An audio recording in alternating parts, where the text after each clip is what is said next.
L'incubo di nuovo si è fatto vivo. Chiediamo l'intervento subito delle forze dell'ordine. Loro sanno. Viso tumefatto, lividi ed ematomi ben visibili. Si rivolge direttamente al prefetto di Venezia, Darco Pellos. L'appello di Abdul Made per tutti Medi, titolare trentenne di un patronato CAF qui in via Rizzardi a Marghera, fuori dal quale sabato scorso è stato aggredito con violenza e preso a pugni in faccia da un gruppo di 3 ragazzi ubriachi dal forte accento dell'est, peraltro già noti alle forze dell'ordine perché con precedenti anche per furto, sorpresi a lordare in modo indecoroso la vetrina del negozio di parrucchiera accanto e per questo da lui richiamati. Nel momento in cui io mi sono girato, mi sono visto catapultare un pugno prima da questa parte.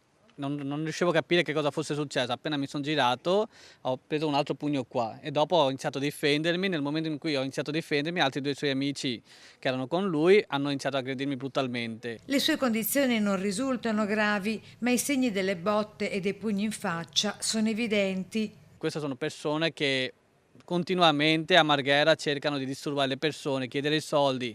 Appena diciamo che hanno un minimo di appoggio, cercano di comunque aggredire le persone. Noi non siamo più al sicuro nella nostra città.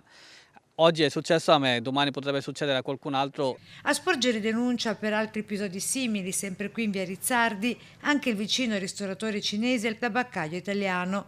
Persino l'istituto bancario di Rimpettaio ospita, si fa per dire, da tempo un senza fissa dimora, anche molesto, dicono dalla banca, vestiti appesi in materasso proprio sulla porta della banca, da quella opposta il suo carrello con coperte sotto le quali si nasconde la più varia mercanzia dalla dubbia provenienza, oggetto del mercatino nero del pomeriggio. Senza parlare dei tossicodipendenti che si fanno di crack e di eroina anche in pieno giorno, ci dicono gli stessi clienti sempre della banca.